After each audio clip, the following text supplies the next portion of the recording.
Welcome back to This Day. It's time for a mid-year checkup on your financial planning, and to help us with that is Jerry Slusewith with Pacific Financial Planners. Jerry, thanks for being here. So nice to meet you. Thank you so much for having me, Bobby. You did such a great name, a great job with my name. I love it. That's such a hard one. Oh, thank you. So, what interesting fact about you, we were talking about a few moments ago, you were the host of your own radio show for like 20 years? Yeah. Your Money Talks, that's what it was called? All over Southern California. I was weekends only for a long time, and I was 6 days a week for a number of years in there. So I did a lot of work on that on radio for a long time, just educating people on how to safely invest their money.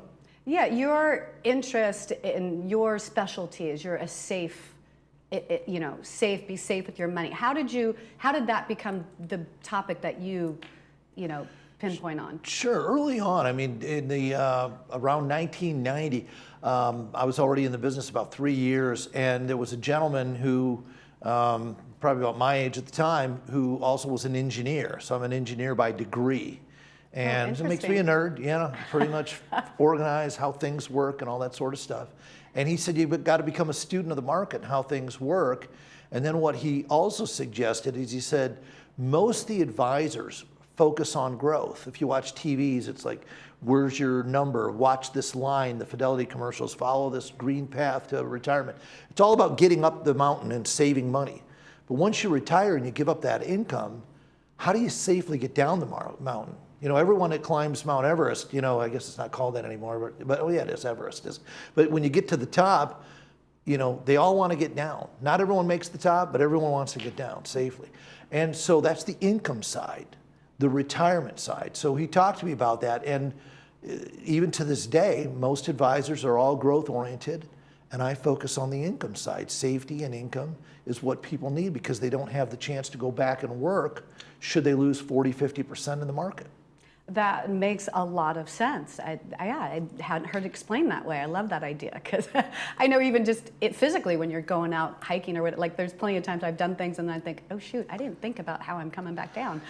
When you hike, if you've done it, and I've done a lot of the different Sierras and things like that, and Half Dome, for example. Oh, wow. And there's sheer cliffs when you're going up. What do they say? Don't look down. So you keep looking up, and it's easy. Right. But when you're going down, you kind of got to look down, and it's more terrifying going down places with sheer cliffs than up. And so that's the same thing. People don't want to lose their money. They don't want to run out of money in retirement. Right. That's people fear running out of money more than they fear death itself. That is a statistic that they put out there, and I agree with it. I meet people all the time. So sometimes people are either taking too much risk, because they're worried, and then sometimes people don't take enough risk. And it's kind of rare that you find someone in the middle, but there are some people that are in the middle. Yeah. So today you wanted to give us a mid-year market review. Sure. I brought a couple slides. The first one was, talking about, how the market's doing. Well, it's done pretty well this year, but 7 stocks kind of predominantly, have made up the NASDAQ and the S&P to drive those 30% and 15% higher by mid-year. But is that really important for seniors, for our listeners out there? What the real question is how are you doing? How is your money going? Yeah. Because, a lot of people have no idea how they're doing. And if you start measuring yourself versus the stock market, well, sure, the stock market can go up 25% in any given year, but it can also lose 40%. Does someone with $1 million retired here living in the village want to lose $400,000? How would they feel? Right. They shouldn't use the stock market as the benchmark. So your traditional asset allocation of stocks, bonds, cash, and alternatives should really be more of how much safety do you want and how much risk investments do you want? Because I ask people all the time, how much of your money do you want insured? All of it? None of it? Or some of it? And for most of the listeners today, some of it's the right answer. Yet I see portfolios all the time, every single day, where they have all their money in the market and maybe some money in the bank, 100 or 200,000 in safe. And those things really show with the mid-year, maybe you shouldn't be taking that much risk, or maybe there's a different way to allocate that between the safety and the risk assets. And how do things like inflation, how does that affect your, the mid-year planning where you're at? Well, inflation affects everything. I mean, it doesn't matter if you got stock market returns. So people were asking me that question all the time. They said, yeah, but if you put your money, because we put a lot of money in treasury bills last year and this year so far at the beginning of the year, and they were paying about 5%. Okay, that's great. But then someone says, well, but what about inflation? Because last year was 9. I said, but last year, if the stock market lost 22%, at $1 million, now it's worth 780, didn't you have the same 9% inflation? So it was worse for stocks that can go up and down. So, but now they came out the consumer price index this morning and it was in the 3% range. So if you can get 5% on a T-bill, you're getting a 2% real rate of return over the cost of inflation. So, we do look at that. We look at taxes are really important. People always are, I want to buy the next Google or Microsoft or whatever. What if you could save money with your current portfolio by not paying as much in taxes? That would be amazing. That's a big deal. Yet a lot of advisors really don't look at it from a tax perspective either. Because they think, well, my CPA said, well, CPAs record history. They talk about what happened last year. A financial planner who's good that understands tax planning will plan to reduce your taxes from now going forward. So those are the types of things that we look at. Okay, that makes a lot of sense. Asset allocation. This is something you want to talk about today. Well, yeah, that's what I was talking about is the stocks, bonds, and cash, and alternatives versus safe versus risky. Is that, that's what really, when you get, to the retirement age and you're not earning income anymore, yes, you want to use a diversified approach to investments, but you've got to understand how much of your portfolio is going to return all your money versus how much is risk that you're, the greater fool theory. You're buying a stock at $10, hoping to sell it to somebody else at 20 down the road. The income side is predictable. Things that pay dividend and interest, it's predictable. They pay that all the time. So it's safer, if you will, than stocks because that's unpredictable. And I'm not saying to not have stocks. We do that in our portfolios as well, but it just depends on the person.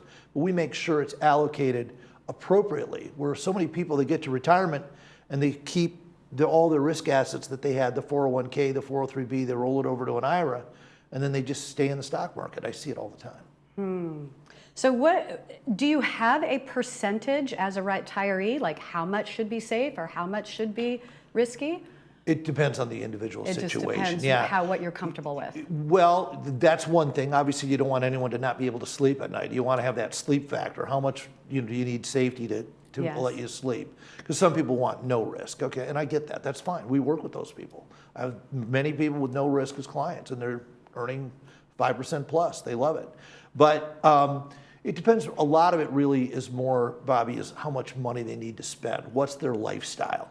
You get two people, same age, same amount of money, and one person, their spending is, $3,000-4,000 a month, and somebody else is spending $10,000 a month. So it just depends on the lifestyle they've become accustomed to, and then how can we create the safety and income that they need to meet their retirement goals. So there's no set number really. Okay. What about cash? If you have a pile of cash at home, is it smart to invest that? Well, again, you should have somewhere between 6 and 12 months, probably more on the 12 months worth of cash in the bank. So if you spend $5,000 a month, you should have maybe $60,000 in the bank. But anything over that, you could at least do some short-term CDs or T-bills. T-bills are still paying more than CDs out there, which is kind of a rare thing. CDs generally pay more than Treasury bills. Treasury bills are free of state taxes. So there are things you could do with the cash. Now, if you have a set expense, major travel, you're remodeling your kitchen, and that's going to be 40 grand or something like that. Well, that should also stay in the bank in safe assets, as well as a year's worth of savings. But after that, no, you really should start investing it. And again, it can be 100% safe, 100% guaranteed. It doesn't mean you have to take risk with your money. And that's, again, where I specialize in is the area of safety and income. Any other wealth preservation techniques? Well, when you do have risk money, there's ways to protect that. So in the stock market, what we do is you can't control the outcome. Nobody has any idea how if the market's going to go up or go down. I have no idea. Warren Buffett has no idea. The president has no idea. Nobody knows. So it's like a casino to a lot of people. They don't want to do it. Well, what if you put a stop loss or a safety net below the market? So if you buy something at 20 and you're thinking it's going to go to 30, but it hits 18 before it goes to 20 and you only lose 10% on that, you take that money off the table. And people go, well, I don't want to take losses. Well, then you shouldn't be in the market. Because Warren Buffett or anybody else who's an expert on this thing over a 30, 50-year career, they're going to lose money on some of it. The key is to not lose much when you're wrong and to make a lot of money when you're right. Trade dimes for dollars. Okay, makes sense. And then last thing, real quick, is you have the financial forum coming up. This will be on Tomorrow. Yeah, tomorrow. Tomorrow from 3 to 5 p.m. at Clubhouse 7.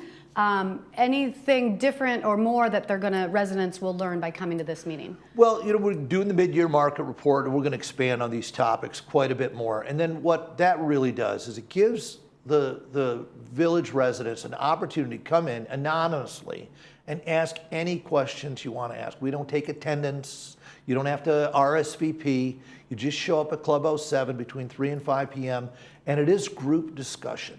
I'll lead it. I covered some of these topics, but there's input coming in all the time. And then we go around the room and everybody has a chance. They don't have to.